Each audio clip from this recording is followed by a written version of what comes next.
পাঁচ প্রকার গোনা যদি বাদ দিতে পারে তাহলে সবে বরাতে আল্লাহ তাদেরকে আসলেই মাফ করে দেয়।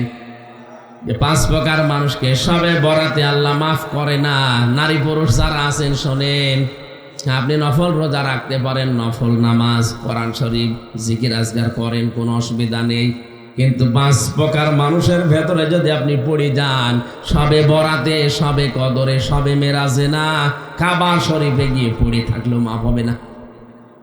কয় প্রকার বলেন বলেন? এবার আপনি দেখেন তো কোন প্রকারে আছেন, নাকি বলবো না? খুব ভালো করে শোনেন, সবে কদরে, সবে বরাতে জেনে সাবানে আপনার কিন্তু মাফ হবে না যদি এর ভেতরে পড়ে যান। হাদিসের 1 নাম্বার পয়েন্ট হচ্ছে যারা শিরিক করে, শিরিকে সাপোর্ট করে। আজ হাজারো দরবারে শিরিক চলছে। এগুলো সবচাইতে বেশি ময়মনসিংহ বিভাগ আর চট্টগ্রাম বিভাগে। প্রকাশ্য শিরিকেরা বিভিন্ন নাম নিয়ে করছে। নাম দিয়েছে গরম সুন্নি, ঠান্ডা সুন্নি। আল্লাহর এক বান্দারে আজকে একটা ভিডিও দেখলাম, বিশাল পাগড়ি মাথায় দিয়ে এক দরবারে মরা মানুষের কাছে কয়েকটা ছাত্র নিয়ে বলছে, বাবা দোয়া করিয়ে দিন এরা যেন পাশ করে। এ কথা বলা ওই বাবার কাছে প্রকাশ্য শিরিক। কথা বলে না কেন? আমি এক কথায় বোঝাচ্ছি শিরিক কাকে বলে, মাত্র একটা কথায়। এদিকে তাকান। আল্লাহ যেটা পারে ওইটা অন্য কেউ পারে, এই বিশ্বাস করার নাম শিরিক। কথা বোঝা গেছে? পৃথিবীর যে কোনো জিনিস দেওয়ার একচ্ছত্র মালিকানা কার? আরো জোরে বলেন। সে মৃত পীর হোক, জিন্দা পীর হোক, কেউ আপনার ভাগ্যের পরিবর্তন করতে পারবে না। শুধুমাত্র এটা পারে, দায়িত্বে আছে কে? এই জন্য আল্লাহ যেটা পারে ওইটা অন্য কেউ পারে, এই বিশ্বাস করার নাম। এটা যেন কেউ করবেন না। আপনি অন্যান্য কোনো গোনা করলে আল্লাহ ইচ্ছা করলে মাফ করে দিতে পারে, কিন্তু শিরিক করলে মাফ নেই। খুব সতর্ক থাকা লাগবে বিষয়ে। আজ বাংলায় অনেকেই বলছে যে ক্ষমতার উৎস জনগণ, এইটাও শিরিক। হয়তো কিছু ভোট পাওয়ার জন্য এটা বলেন, কিন্তু আপনি ইমানটা বিক্রি করে ফেললেন। হ্যাঁ, কথা বুঝতেছেন? ক্ষমতার উৎসকে এটা যদি আপনি নাও মানেন, বিশ্বাস করা লাগবে যে ক্ষমতার উৎস জনগণ নয়, এটা আল্লাহ। হয়তো ধোকা দিয়ে বোকা বানিয়ে অনেকে অনেক কায়দা এটা নিয়ে যাচ্ছে, শেষে এমন জায়গায় চলে যায় যার ইমান আর থাকে না, বেঈমান হয়ে মারা যায়। আর ওই বেঈমানের জন্য তখন 50টা না 1000টা গরু জবাই করে খাওয়ালেও মাফ হবে না। কেন বলেন তো? হ্যাঁ, নবীজির আপন চাচা ওই যে আবু তালিবের কথা বলছিলাম, ওই লোকটা মারা যাওয়ার পরে বিশ্ব নবী নিজে তার কবরের পাশে দাঁড়িয়ে বলেছিলেন, আল্লাহ আমার চাচা আবু তালিবকে মাফ করে দাও। ফেরেশতা জিবরাইল এসে বলে, হে নবী হাত নামান। কার জন্য হাত তুলেছেন? এই লোকটা আপনার চাচা, আল্লাহ জানে। সারা জীবন আপনাকে বাড়িতে রেখে লালন পালন করে মানুষ করেছে, আল্লাহ জানে। কিন্তু লোকটা তো মুশরিক, শিরিক করত। কি করত? সূরা তাওবার 113 নম্বর আয়াত নাযিল হয়েছে, মা কানা লিন-নাবিয়্যি ওয়াল্লাযীনা আমানু আইয়াস্তাগফিরু লিল মুশরিকিন। হে নবী, কোন নবীর জন্য, কোন ইমানদারের জন্য এটা জায়েজ নেই, শোভনীয় না, উচিত না যে কোনো মুশরিকের জন্য আল্লাহর কাছে মাপ চাবে, যদিও ওইটা আপনার আত্মীয় হয়। ও বাংলার মুসলমানেরা, নবীর নিজের আপন চাচা শিরিক করত, মুশরিক, মারা গেছে, আল্লাহ হাত ফেরত দিয়ে দিচ্ছে যে দোয়া কবুল হবে না। আর আমাদের দেশে টাটকা মুশরিক মরে গেল, আমরা দোয়া করে জান্নাতে দিয়ে আসি, মনে হয় যে কন্ট্রাক্টর নিয়েছে। না ভাই, এটা ধোঁকাবাজি, হবে না। নবীর হাত যদি আল্লাহ ফেরত দেয়, আমির হামজার হাতের খবর আছে। এই জন্য যে কোনো পন্থাতে শিরিক করা যাবে না। 2 নম্বরে পিতা মাতার অবাধ্য সন্তান যারা, তাদের মাফ নেই। অথচ এইটা আজ দিন দিন বাড়ছে। এটা যার মাধ্যমে সন্তানেরা শিখবে, সেগুলো তো সিলেবাসে এখন নেই। 1 থেকে মাস্টার্স পর্যন্ত একটা ছেলে মেয়ের কাছে তার মা বাবা কি এটা অনেকে জানেই না, কারণ সিলেবাসে ওই লেখাপড়াই নেই। আগামী প্রজন্ম যারা আসছে তারা তো আপনাকে ইচ্ছা করে অনিচ্ছা করে যাই হোক বৃদ্ধাশ্রমে দিয়ে আসবে, কারণ আপনি যে কি এটা তো জানে না। কোরআনে কারিমে আল্লাহ নিজের পরে সবচাইতে বেশি মর্যাদা, দাম, ব্যাখ্যামূলক কথা দিয়েছে যাদের পক্ষে, তারা হচ্ছে মা আর বাবা। আর তাদের পক্ষে আজ কোনো কথা আমাদের সিলেবাসে পাওয়া যায় না। সিলেবাসে দিয়েছে প্যাক প্যাক।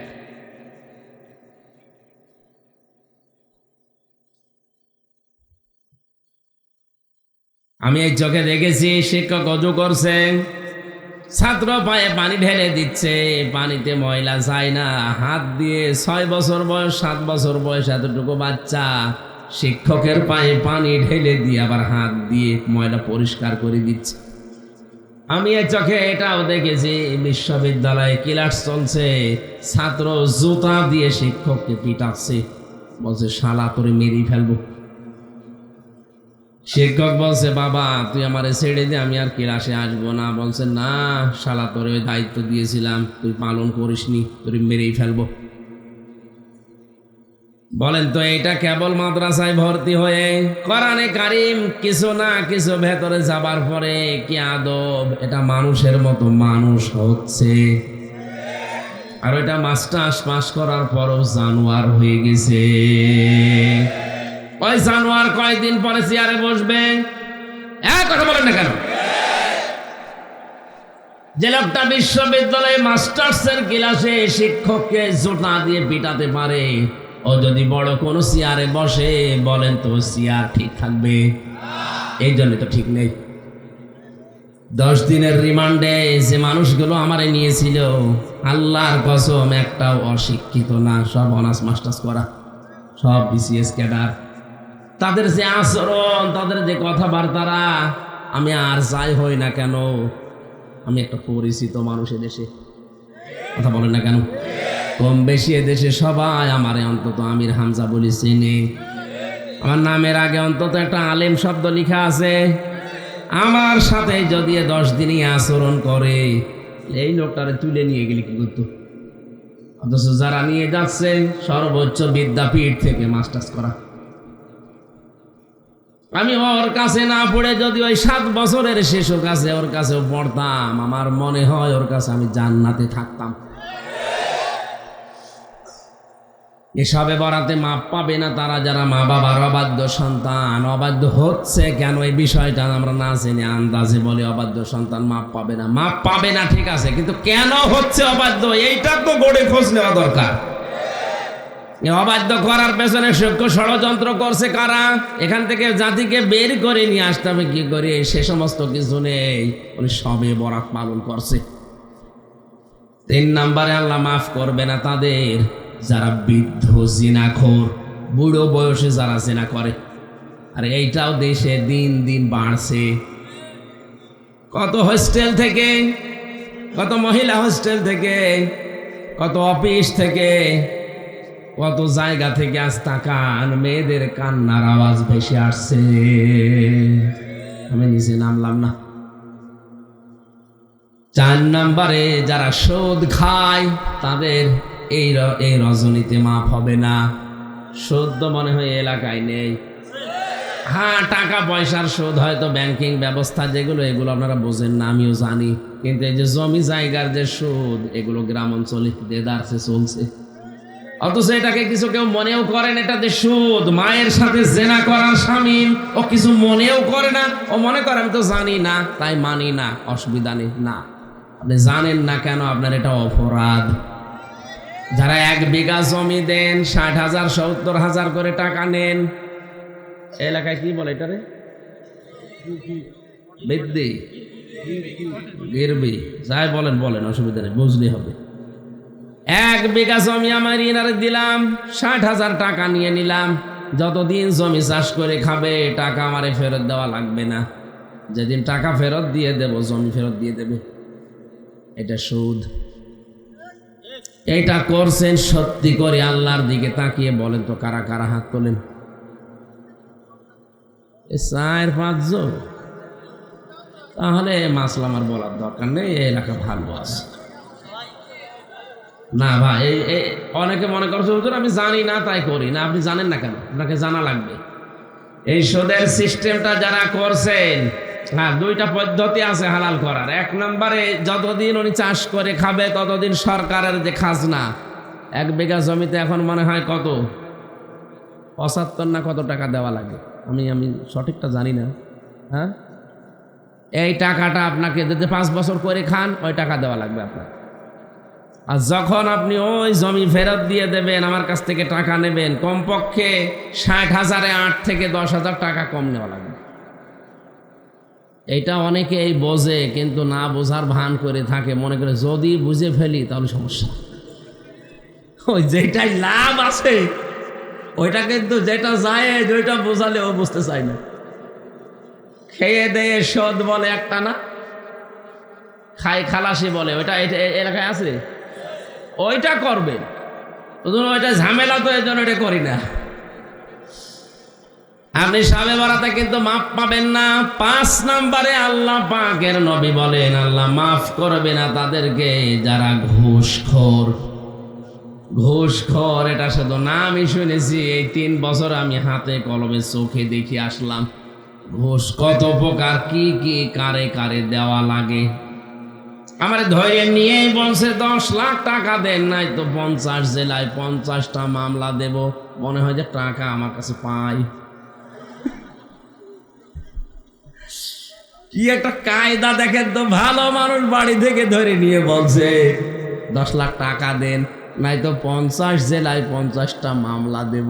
বলছে মামলাও বানাবে আর টাকা আমার কাছেও পাই, সে টাকা চাচ্ছে।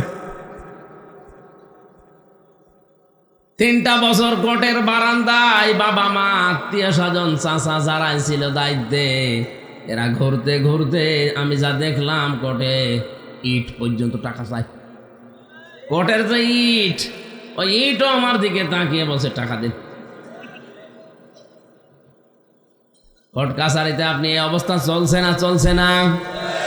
একটা জায়গা বাংলাদেশে এখন নেই, রান্নাঘর থেকে শুরু করে রান্নাঘর ঘুষ চলছে, সংসদ ভবন পর্যন্ত, এমনকি আল্লাহর ঘর মসজিদ পর্যন্ত এখন চলছে ঘুষ।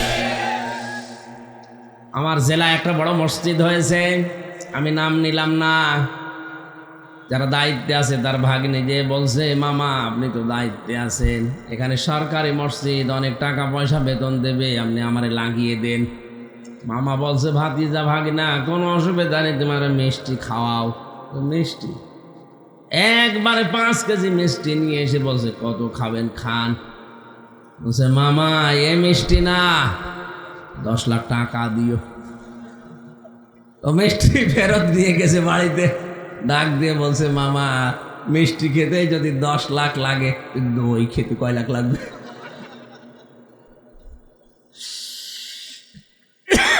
বলেন তো, মসজিদের ইমাম খতিব সে যদি টাকা পয়সা ঘুষ দিয়ে এই জায়গায় লাগে, তার পেছনে নামাজ হওয়ার কথা।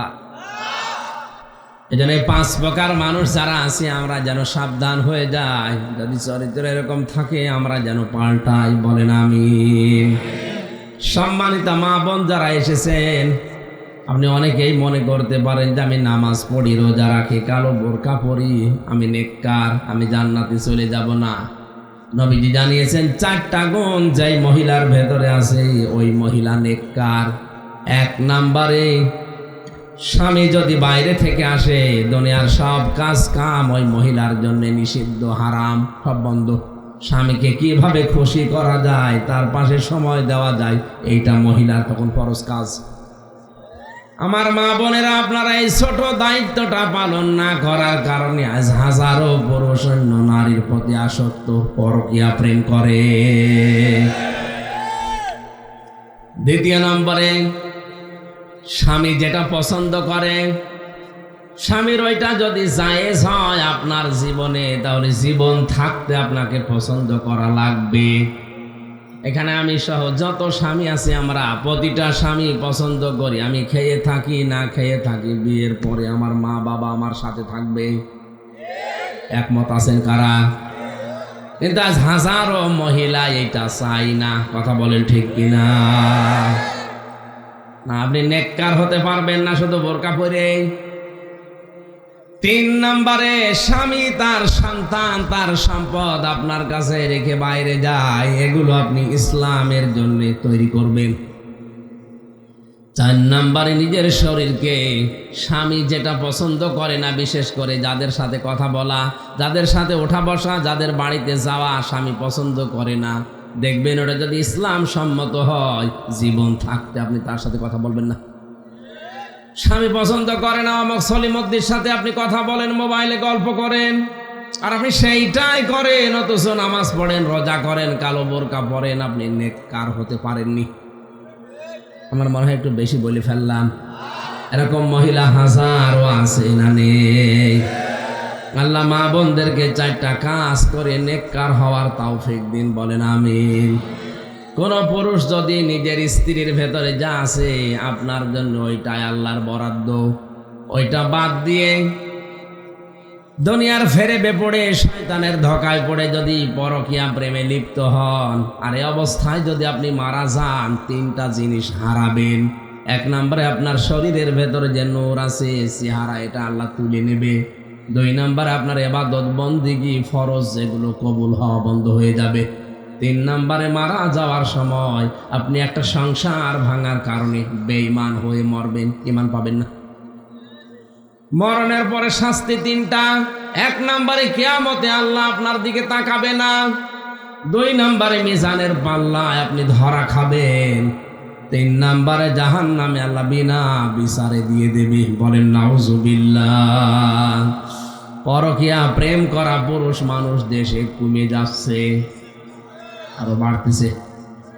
আল্লাহ আমাদের হেফাজত করুন, বলেন আমিন। সূরা কাসাসের 56 নম্বর আয়াত আল্লাহ তার নামে নাজিল করেছেন, ইন্নাকা লা তাহদি মান আহবাবতা ওয়ালাকিন্নাল্লাহা ইয়াহদি মান ইয়াশা। ইবনে কাসিরের ভেতরে আছে, আল্লাহ পাক বলেন, হে নবী, আপনি যাকে ভালোবাসেন তাকে আপনি হেদায়েত দিয়ে দেবেন, জান্নাতে নিয়ে যাবেন। আপনি পারবেন না, এটা আপনার হাতে আমি দেইনি, এটা আমার হাতে আছে। আমি যাকে ভালোবাসি, পছন্দ করি, যার বাস্তব অবস্থা আমি দেখি যে না একে হেদায়েত দেওয়া যায়, তারে দান করি। আর এটা দেওয়ার জন্যে একমাত্র কিতাব পাঠিয়েছি পৃথিবীতে, যার নাম কোরআন। এই জন্যে কিতাবের আগে দেখবেন আলিফ লাম আছে। আমরা সে জন্মের পর থেকে অনেকে পড়ছি, জালিকাল কিতাবু লা রাইবা ফীহ। এই যে কিতাবের আগে আলিফ লাম আছে নির্দিষ্ট করার জন্যে, এটা দ্বারা জানাতে চেয়েছেন পৃথিবীতে কিয়ামত পর্যন্ত একটাই মাত্র কিতাব আছে, থাকবে, যেটা মানুষকে হেদায়েত দেওয়ার ক্ষমতা রাখে। এই জন্যে কোরআন বাদ দিয়ে পৃথিবীর কোনো জায়গায় গেলে আপনার নিয়ত যতই ভালো থাকুক, আল্লাহ কিন্তু রেগে যাবে। আর আল্লাহ পাক যদি কারো উপরে রাগ করে, তাকে নিজের দায়িত্বে হেদায়েতের পথ থেকে ধাক্কা দিয়ে ফেলে দেবে। এই হাদিসের বাস্তব প্রমাণ আজ বাংলাদেশ। 48,000-এর উপরে দেশে পীরের দরবার আছে, খানকা আছে, মানুষ কিন্তু ওখানে ভালো হওয়ার নিয়তে যায়।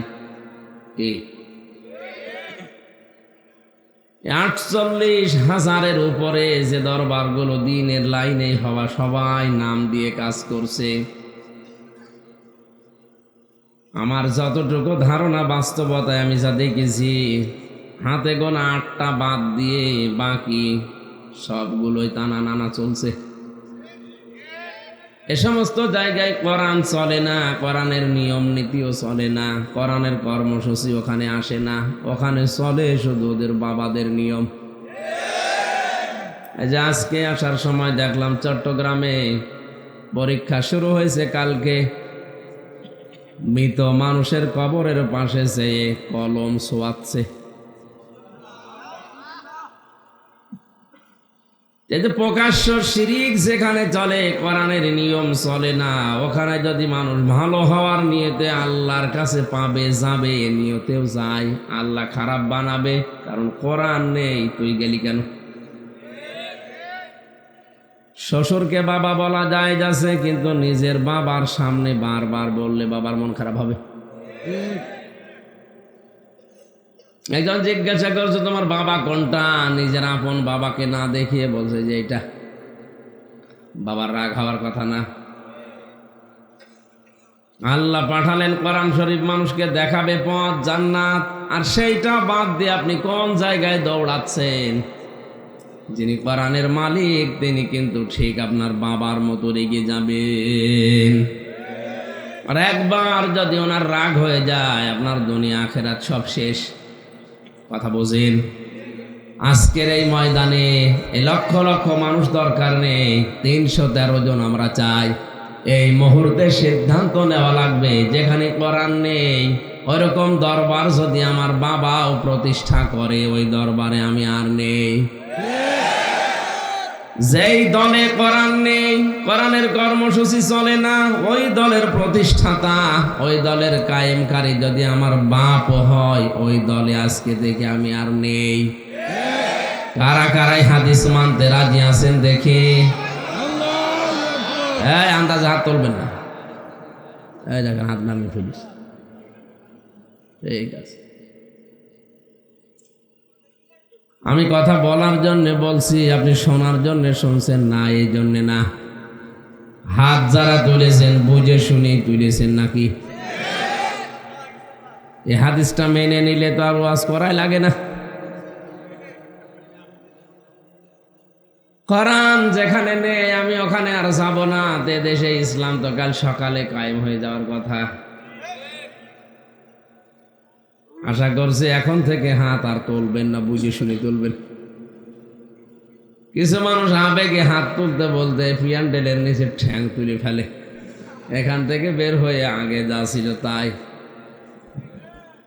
আমরা এটা চাই না। আমরা যে কথাটাই কোরআন এবং হাদিস থেকে শুনবো, নিজে সিদ্ধান্ত নিয়ে বুঝে তার উপরে কথা বলে না কেন?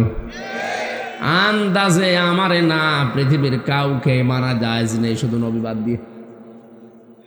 উসওয়াতুন হাসানা এই শব্দটা শুধু বিশ্ব নবীর নামের আগে পরে আছে। তাছাড়া পৃথিবীর কোন মহারথীর নামের আগে পরে উসওয়াতুন হাসানা নেই। সে যদি আপনার বাবাও হয়, আন্দাজে তারে মানতে পারবেন না। কি কথা বুঝতেছেন? কেন এটা বললাম?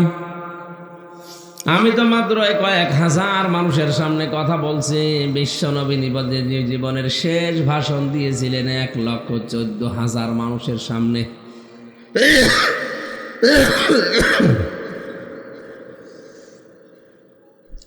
তার সামনে যারা ছিল ওই সময় সবগুলো জান্নাতি মানুষ।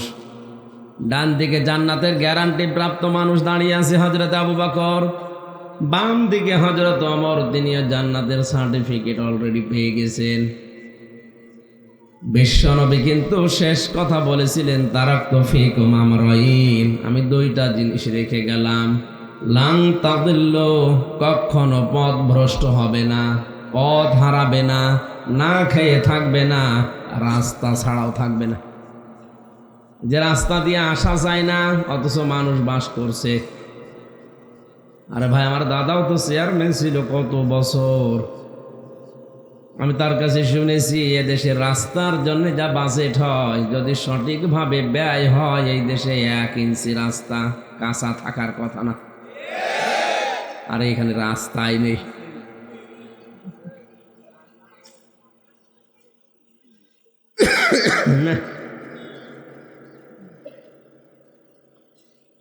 তাহলে এ দ্বারা বোঝা যাচ্ছে বাস্তবতায় আমরা যে কাজ, যে কোনো জিনিস আন্দাজে হাত তুলে স্লোগান দিয়ে হচ্ছে না। বিশ্বনবী মুহাম্মদুর রাসূলুল্লাহকে উসওয়াতুন হাসানা বলার পেছনে কারণ হচ্ছে, আপনি যদি অন্ধভাবে নাক কান বুঝে একেবারে মেনে নিতে চান, শুধু এ মানুষটাকে পারবেন, তার আগে পরে ভেতরে বাইরে সব পরিষ্কার। তাছাড়া দুনিয়ার কোনো মানুষের চরিত্র আমাদের কাছে 100 ভাগ পরিষ্কার না। নবীজি এই কারণে বলেছিলেন, তোমাদের দুইটা জিনিস রাখলাম, কোরআন আর সুন্নাহ। আঁকড়িয়ে ধরলে কোনোদিন তোমরা না খেয়ে থাকবে না, লাঞ্ছিত হবে না, মার খাবে না। আপনার বিবেকের কাছে আমার প্রশ্ন, নবীজি যাদের সামনে নিয়ে পাশে বসিয়ে কথা বলছিলেন সবই তো জান্নাতি মানুষ, কথা বলেন না কেন? সামনে যারা ছিল তাদের জন্য কোরআনে আয়াত নাযিল হয়েছে, রাদিয়াল্লাহু আনহুম ওয়া রাদু আন। আমি আল্লাহ তোমাদের উপরে রাজি হয়ে গেছি, তোমরা যেমন আমার উপরে খুশি আছো।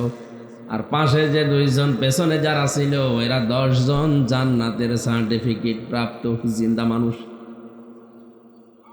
নবীজি বলতে পারতেন না যে আমি মরণের পরে আমারে আবু বকরকে রেখে গেলাম, এই যে ওমরকে রেখে গেলাম, আমার জামাই দুইটা আছে আলী ওসমান, তাদেরকে রাখলাম। পারতেন না? বলেন না কেন? একজনের নামও তো বলেননি, অথচ তাদের মর্যাদা জানেন।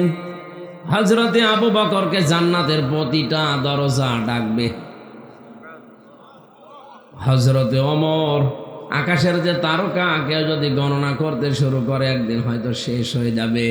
কিন্তু ওমর 26 বছর বয়সে মুসলমান হওয়ার পর বাকি জীবনে যত নেকির কাজ করেছে, কোনো দিন কোনো মানুষ তার নেকি গুণে শেষ করতে পারবে না। হযরতে বেলালকে নবীজি বললেন একটা ঘোষণা দিয়ে আসো তো, তিনি ঢেড় পিটিয়ে দিলেন। বিশ্বনবী জিহাদের ময়দানে যাবেন, তোমাদের যার যা সামর্থ্য আছে মসজিদে নববীতে নবীজি নিজে তার রুমাল বা চাদর বিছিয়ে আছে, ওখানে একটু দিয়ে আসো। সাহাবীরা যে যা পারে এসে দিচ্ছে। হযরত ওমর তার সম্পদের 2 ভাগের 1 ভাগ দিয়ে দিয়েছে। হযরত ওসমান তার সম্পদের 3 ভাগের 1 ভাগ দিয়ে দিয়েছে। আবু বকর সিদ্দিক রাদিয়াল্লাহু তাআলা আনহু বাড়ি থেকে বের হবেন, যতটুকু সম্পদ ছিল ততটুকু তো নিয়েছে।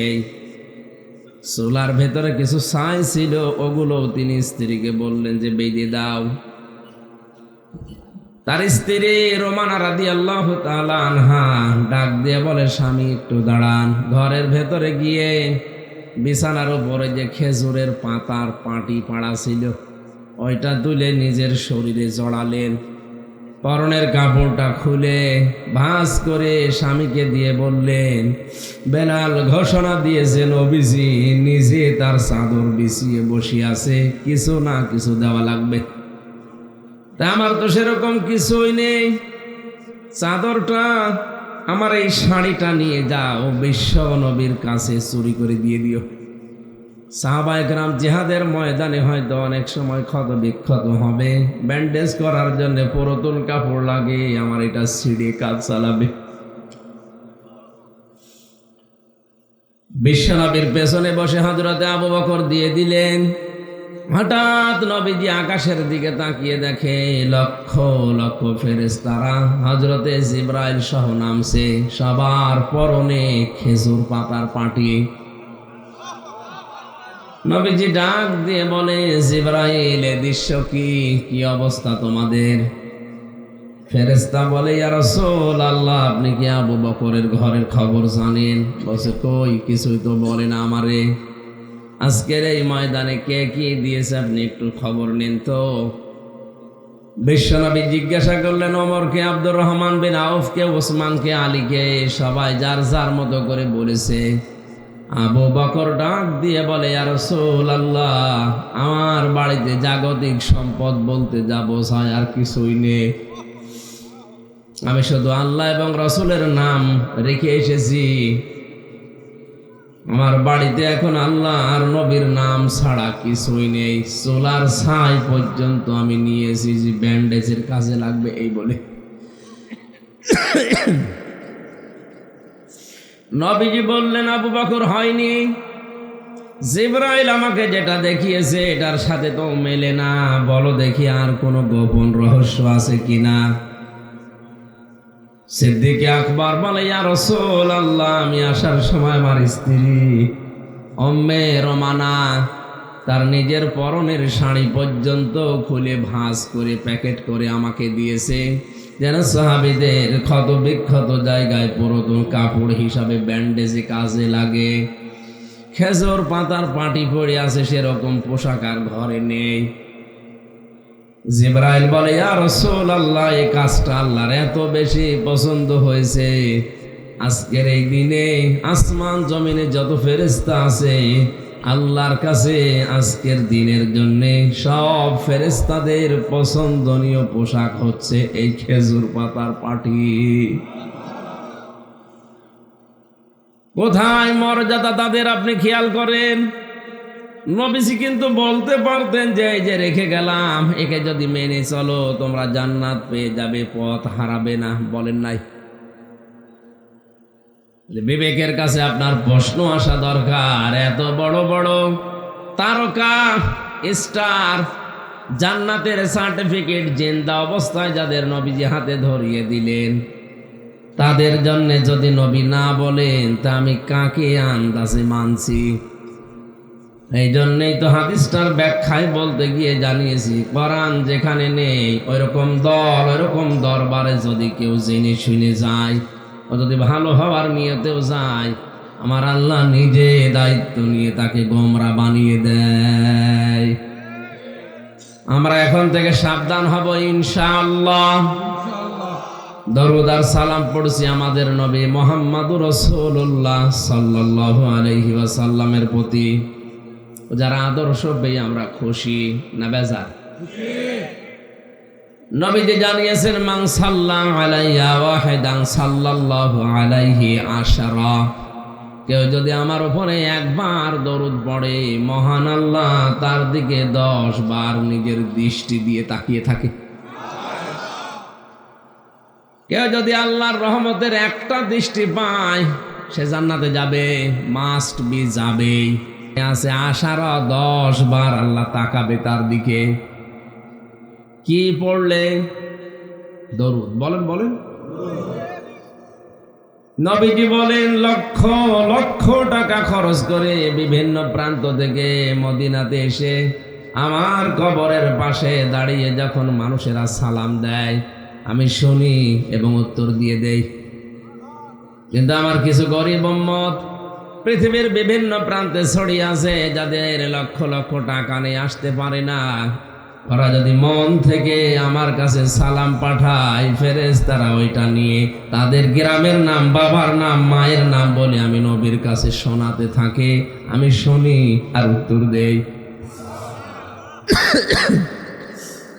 কোরআনে কারীম জানিয়েছে, ইন্নাল্লাহা ওয়া মালাইকাতাহু ইউসাল্লুনা আলান নাবী ইয়া আইয়ুহাল্লাযীনা আমানু সাল্লু আলাইহি ওয়া সাল্লিমু তাসলিমা।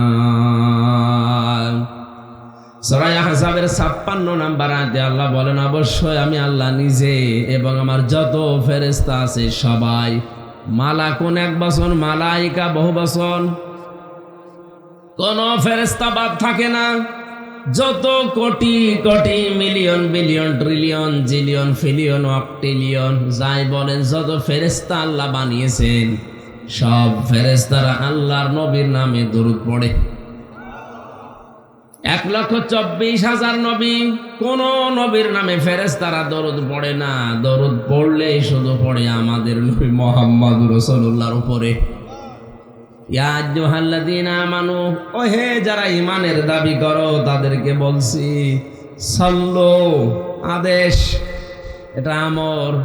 আল্লাহ বলেন সাল্লু আলাইহি, তোমরাও তার উপরে দরুদ পড়ো, সাল্লিমু তাসলিমা, যথাযথভাবে যেভাবে পড়া দরকার। টাঙ্গাইলবাসী এখান থেকে সিদ্ধান্ত নেওয়া লাগবে, আল্লাহ নিজে পড়ে দরুদ, ফেরেশতাদের দিয়ে পড়ায়, আমাদেরকেও আদেশ দিলেন, তাহলে দরুদ আমাদের পড়া লাগবে। পৃথিবীতে কেউ যদি দরুদ বেশি বেশি পড়ে, কিয়ামতে সে নবীর সাথে পাশাপাশি থাকবে। এবার আসেন তো বাস্তবতায় নিয়ে যায় আয়াতটা। আল্লাহ পাক কেন আমাদেরকে যথাযথভাবে এই শব্দটা দিলেন? ওই ফেরেশতাদের আগে তো দেননি, তার নিজের আগে দেননি। ইমানদারকে আল্লাহ ডাক দেওয়ার পরে এই দরুদ পড়তে বলেছেন, কিন্তু যথাযথভাবে। এটা কি? এই জন্যই তাফসীর মাহফিলে আসতে হয়।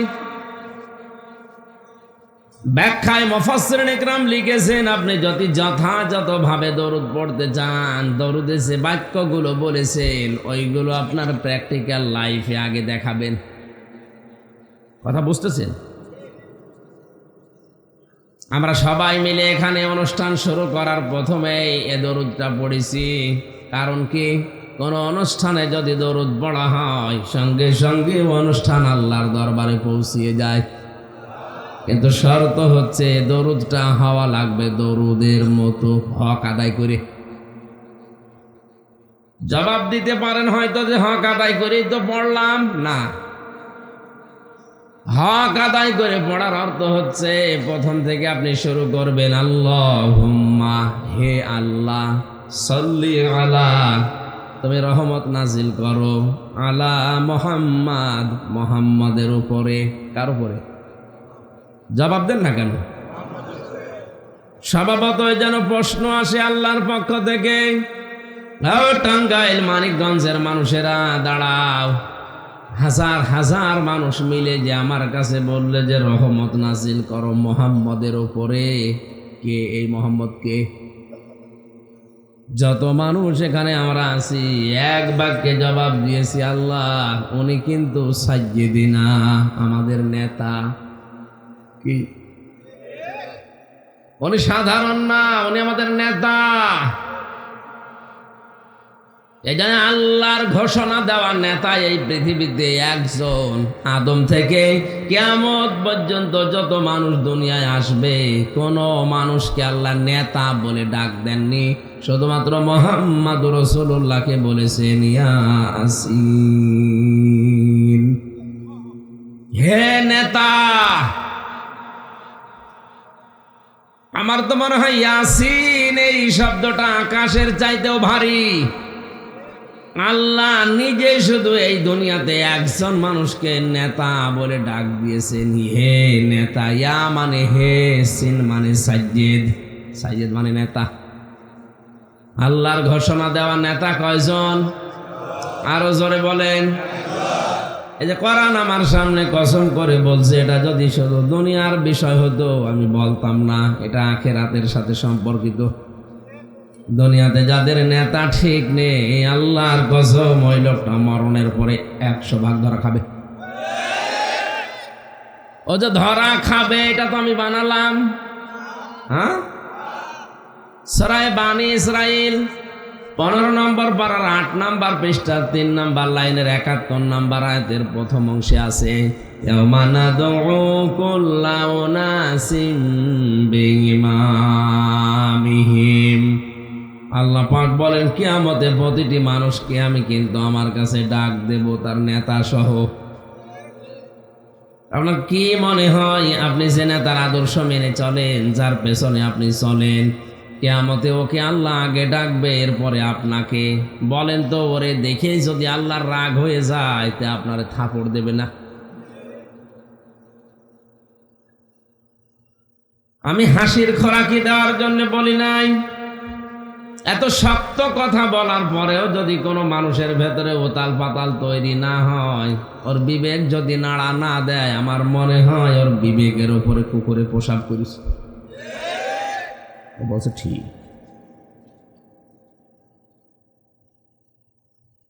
এই জন্য দরুদ পড়ছি যারা যথাযথভাবে হক আদায় করে, কি ঠিক করা লাগবে? প্রথমে সাইয়্যিদিনা, আমাদের নেতা। এই জন্যই তো স্লোগানে বলা হয়, তোমার নেতা আমার নেতা। দ্বিতীয় শব্দটা তো আরো কঠিন। দ্বিতীয়তে বলা হচ্ছে, হে আল্লাহ উনি আমাদের শুধু নেতা না, উনি মাওলানা। মাওলানা মানে আমির হামজা। কি? মাওলানা মানে অভিভাবক, পথ প্রদর্শক, গাইডলাইন দাতা। এ দুনিয়াতে জান্নাতের পথ যিনি আমাদেরকে দেখিয়েছেন তিনি আমাদের মাওলানা মুহাম্মাদুর রাসূলুল্লাহ। তার কাছ থেকে বাদ দিয়ে আপনি কার কাছ থেকে পথ নিচ্ছেন আমার তো বুঝে আসে না।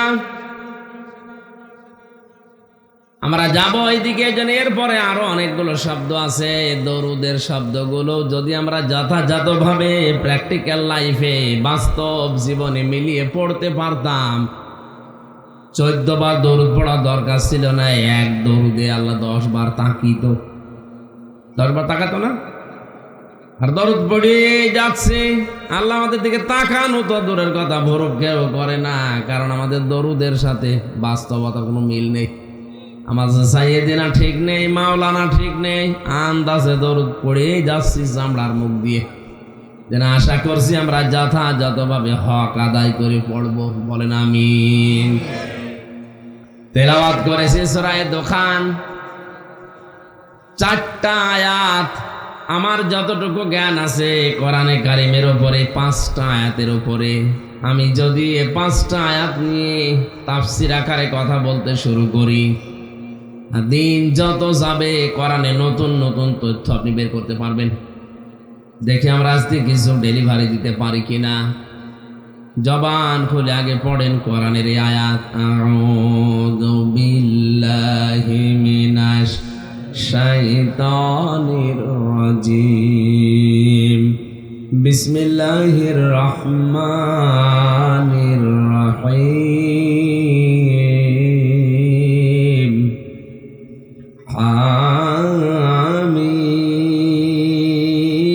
হামিম ওয়াল কিতাবিল মুবিন, ইন্না আনজালনাহু ফি লাইলাতিন মুবারাকাহ, ফি লাইলাতিন মুবারাকাতিন ইন্না কুন্না মুনজিরিন, ফিহা ইউফরাকু কুল্লু আমরিন হাকীমিন আমরাম মিন ইনদিনা, ইন্না কুন্না মুরসিলিন,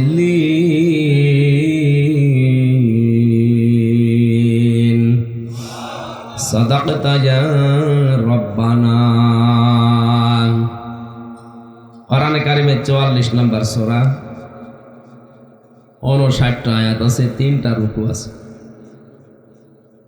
প্রথম 5টা আয়াত পড়েছি। সূরার নাম দোখান। কি না? দোখান মানে ধোঁয়া, যে ধোঁয়া বলে না, ধোঁয়া ধোঁয়া ওঠে, ধোঁয়া। কিয়ামতের আগে তামাম দুনিয়া আল্লাহ ধোঁয়ায় অন্ধকার করে দেবেন। এই দোকান থেকে তাদখিন, যেটা গ্রাম অঞ্চলে বিড়ি, ধূমপান, ধূম মানে ধোঁয়া, পান মানে খাওয়া, ধোঁয়া খাওয়া। এটা অনেকেই বিভিন্ন কায়দায় ফতোয়া দিয়ে উল্টিয়ে পাল্টিয়ে বলতে চায় যে এটা হারাম না, এটা মাকরুহ। কি এটা? যাক, আমাদের এই ঢাকা, রাজশাহী, খুলনা, বরিশাল এ সমস্ত এলাকা তো জায়গা আছে। এই সিলেট আর চট্টগ্রামে ঝামেলার শেষ নেই। ওখানে ইমাম সাহেবরাও বিড়ি খায় অনেকে। কোন জিনিস হারাম হওয়ার জন্যে, এখানে যারা আছেন ভালো করে শুনবেন, আন্দাজে কিছু দেখলে হারাম হারাম বলে ফতোয়া দেবেন না।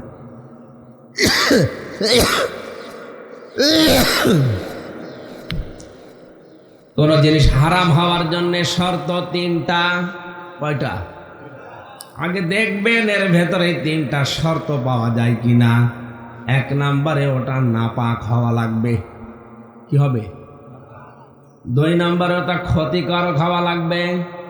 3 নম্বরে এটা অশ্লীল হওয়া লাগবে।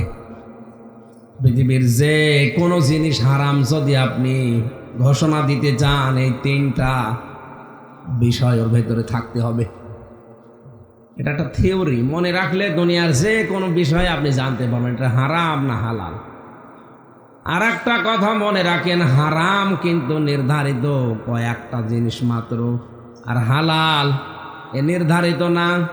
হারাম কয়েকটা বাদ দিলে পৃথিবীতে যা আছে সবই হালাল। এটা বুঝতে পেরেছেন? পৃথিবীর যে কোনো মহিলাকে বিবাহ করা হালাল, জায়েজ, বৈধ, শুধুমাত্র 14 জন বাদ দিয়ে। কথা বলে না কেন? শুধু বাংলাদেশে না, তামাম দুনিয়ার যে কোনো মহিলাকে আপনি বিবাহ করতে পারেন, কিন্তু 14 জন বাদ দিয়ে। পৃথিবীতে এই যে পানিতে যা পাওয়া যায় সবগুলোই হালাল, কয়েকটা জিনিসের নাম আল্লাহ কোরআনে দিয়েছেন, এই কয়টা বাদ দিয়ে। পশু পাখির ভেতরে সবই খাওয়া হালাল, কয়েকটা জিনিসের নাম আছে ওইগুলো বাদ দিয়ে। পৃথিবীতে তাহলে হালাল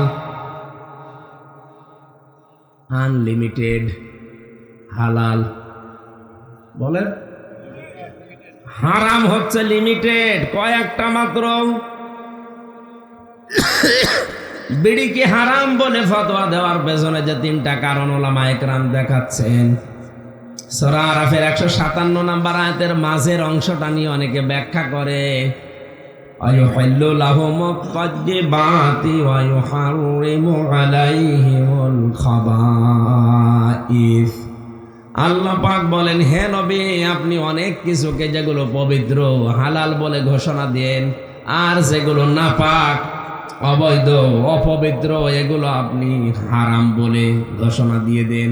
কারণ আল্লাহ নিজেই শুধু শরীয়ত প্রণেতা না, বিশ্ব নবীকেও আল্লাহ শারিয়া বানিয়েছিলেন, শরীয়ত প্রণেতা। অনেক দুনিয়ার এই 63 বছরের জীবনে, বিশেষ করে 40 থেকে 63, এই 23 বছরে নবুয়তের জিন্দিগিতে যা বলেছে, যদি বলেন হালাল, যদি বলেন হ্যাঁ তো হালাল হয়ে গেছে, যদি বলতেন না হারাম হয়ে গেছে। কথা বুঝতেছেন? তাহলে বিড়িকে যদি কেউ হারাম বলতে চায়, শর্ত বললাম কয়টা? আরো জোরে বলেন। দেখেন আপনি নিজে পান কিনা।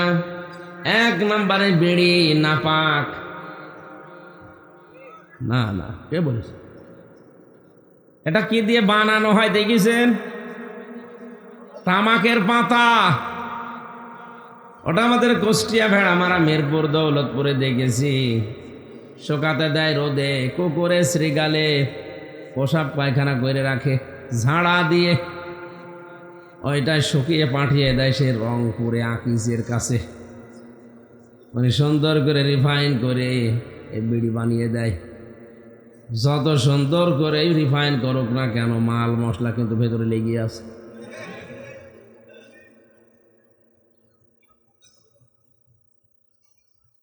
তামাক পাতাটা নাপাক না, ওর পদ্ধতি এমন এমন জায়গায় নিয়ে যায়, শেষে নাপাক হয়ে যায়। একবারে আমি বলতে পারছি না, একবারে বলতে পারছি নাপাক না, কয়েকটা ধাপ আছে। তারপরে দ্বিতীয় নম্বরটা কি বললাম? ক্ষতিকর কিনা এটা?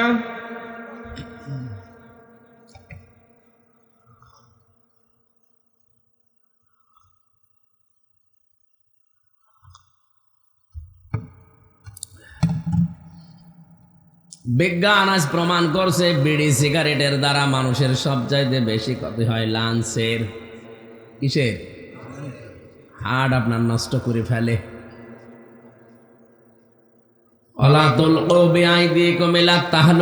নিজেকে নিজে ধ্বংসের ভেতরে ফেলে দিও না। আল্লাহর নির্দেশ অনুযায়ী বিড়ি যেহেতু ক্ষতিকারক, পৃথিবীর একটাই মাত্র খাবার যার উপরে লেখা থাকে, কথা বলে না কেন? সুতরাং আমরা হারাম হওয়ার জন্য যে শর্তগুলো বলেছিলাম মিলিয়ে দেখছি, 2টা পাওয়া গেছে, একটা আংশিক আর একটা পুরাটাই। 3 নাম্বার, এটা অশ্লীলতা ছড়ায় কিনা? না না। কি এটা? কি খেলে কি মাতাল হয়ে যায় মানুষ? তাহলে তিনটার অন্তত একটা পাওয়া গেল যে এটা মানসিক ক্ষতি হয়, পরিবেশের ক্ষতি হয়, সামাজিক ক্ষতি হয়, সর্বোপরি অর্থের যে ক্ষতি। বাংলাদেশে প্রায় 22,000 কোটি টাকার উপরে মানুষ এই ধোঁয়া দিয়ে উড়িয়ে দিচ্ছে। এমনি গরিব দেশ, সেতু বানাতে বিভিন্ন দেশ থেকে ধার করে ঋণ করে বানানো লাগে। আর এই দেশে যদি 22,000 কোটি টাকা এভাবে আপনি ধোঁয়া দিয়ে উড়িয়ে দেন, আর লাভ হলে হয়তো কোনো লাভই নেই, সব ক্ষতি। তাহলে এই ধোঁয়া থেকে, দোকান থেকে তাদখিন, আল্লাহ রাব্বুল আলামিন এই দোকান ধোঁয়া নামে একটা সূরা দিলেন। 59টা আয়াত আছে। আমার যতটুকু জ্ঞান আমি এবার প্রবেশ করছি কোরআনে তাফসীর আকারে। হামিম এর অর্থ শুধু আল্লাহ জানে, আমাদেরও বোঝার দরকার নেই। কেউ কেউ বলেছে এটা নবীজির নাম। বিশ্ব নবীকে পুরা কোরআনে আল্লাহ 7টা নাম ধরে ডাক দিয়েছেন। ইয়াসিন, তাহা, মুজাম্মিল, মুদ্দাসসির, আহমদ, মুহাম্মদ, আব্দুল্লাহ। কয়টা বলেন বলেন? এর ভেতরে হামিম যেহেতু নেই, কোন কোন ঐতিহাসিক তাফসীর কারকরা বলেছে হামিম এটাও নবীজির নাম হোক, যেহেতু অর্থ আল্লাহ ছাড়া অন্য কেউ জানে না, করতেও নিষেধ করা হয়েছে, ওটা দরকার নেই। এরপরের আয়াতে আমার আল্লাহ কসম দিচ্ছেন, ওয়াল কিতাবিল মুবিন।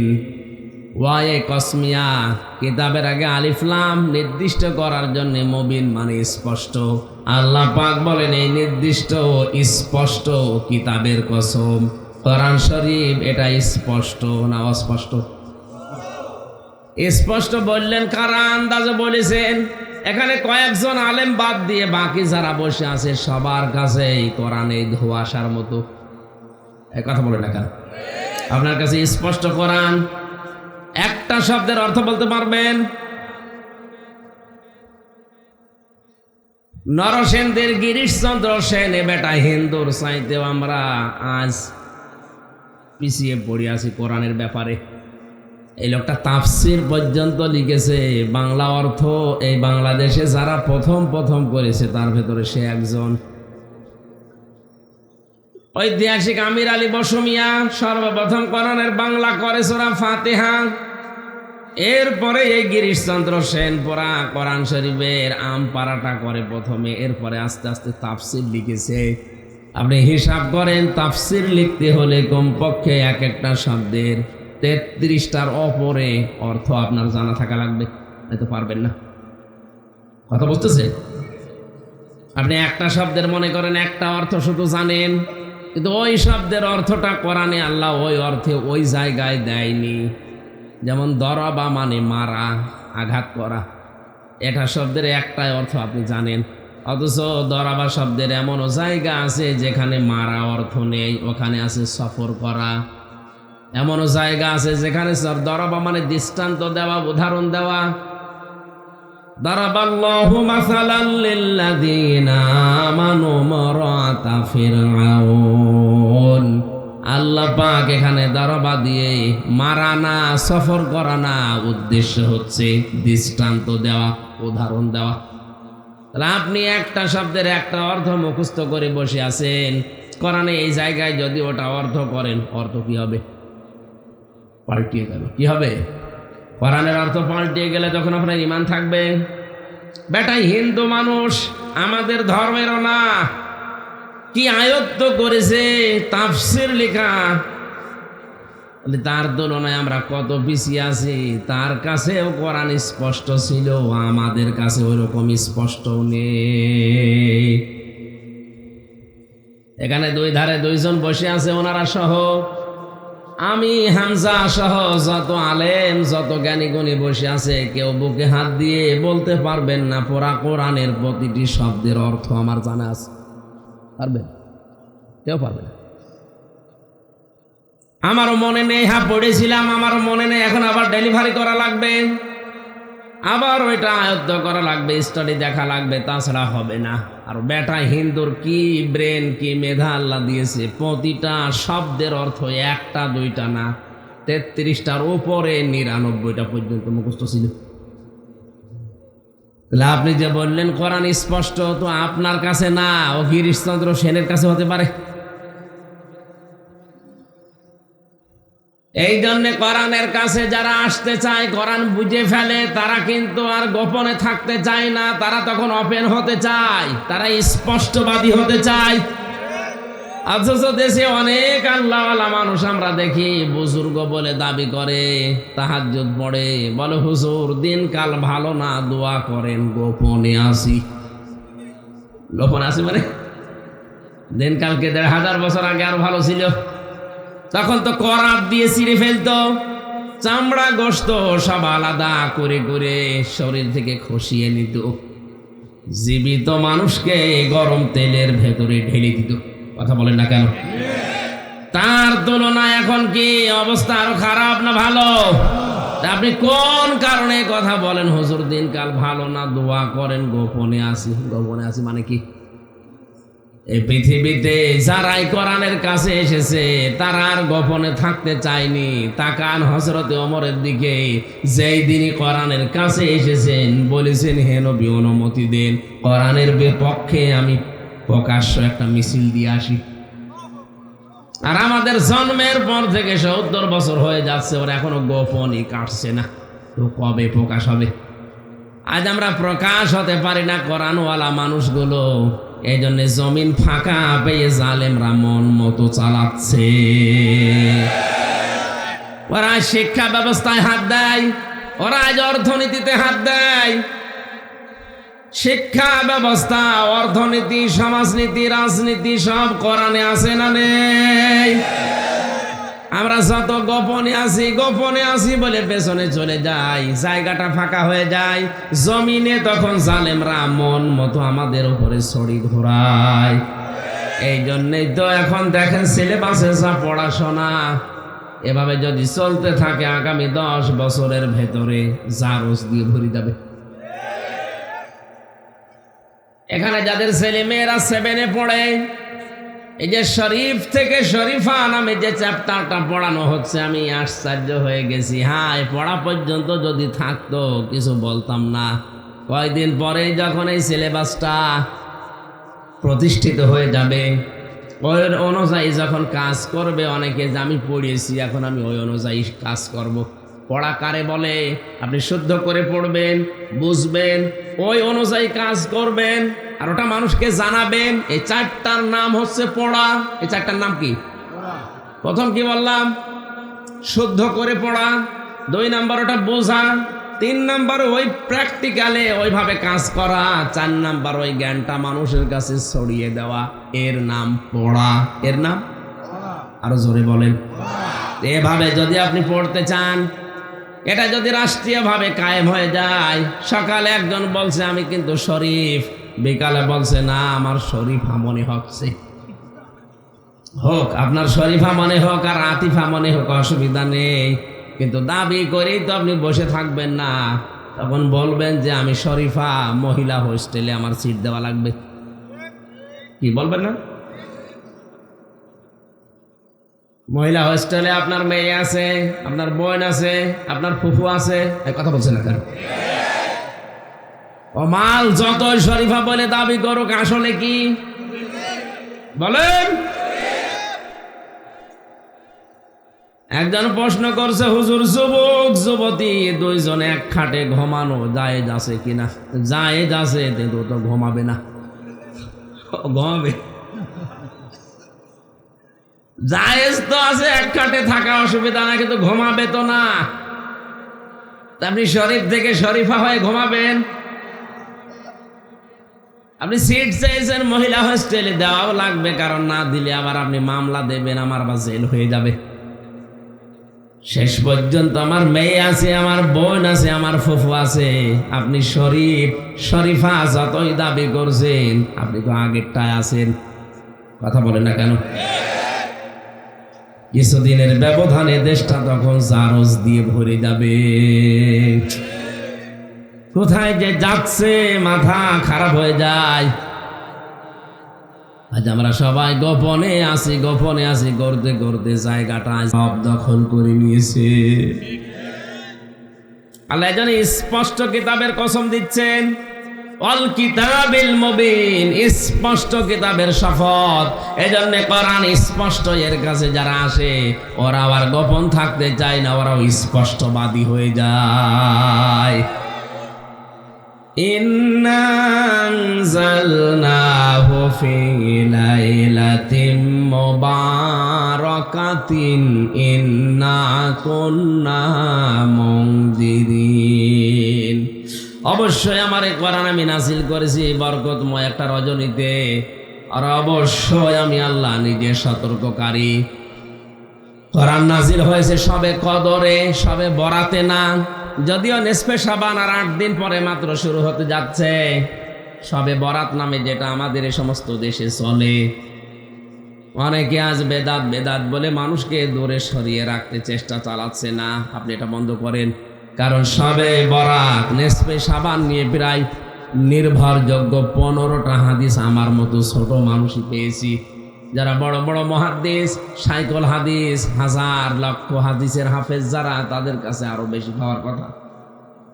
তাও যেমন তেমন সাহাবী বর্ণনা করেনি। বিশ্ব নবীর স্ত্রী হযরতে আয়েশা সিদ্দিকা, হযরতে আবু হুরায়রা, মুআয ইবনে জাবাল, আবু বকর সিদ্দিক, হযরতে ওমর, এরকম বড় বড় সাহাবীরা বর্ণনা করেন গভীর রজনীতে বিশ্ব নবী মুহাম্মদুর রাসূলুল্লাহ নিজে জান্নাতুল বাকিতে কান্নাকাটি করছিলেন। তার স্ত্রী হযরতে আয়েশা ডাক দিয়ে বলেন, হে নবী, আপনি কাঁদেন কেন? নবীজি বলেন, আয়েশা, তুমি জানো না আজকে কোন রাত? আজকে নিসফে শাবান, শাবান মাসের 14 তারিখের দিবাগত রাত। আজকের এই ময়দানে, আজকের এই রাতে মহান আল্লাহ প্রথম আসমানে এসে বান্দা বান্দীদেরকে ডাক দিচ্ছে। 5 প্রকার মানুষ ছাড়া দুনিয়ার সব মানুষকে আল্লাহ নাকি মাফ করে দেবে। তা আমি ঘুমিয়ে থাকবো কি করে?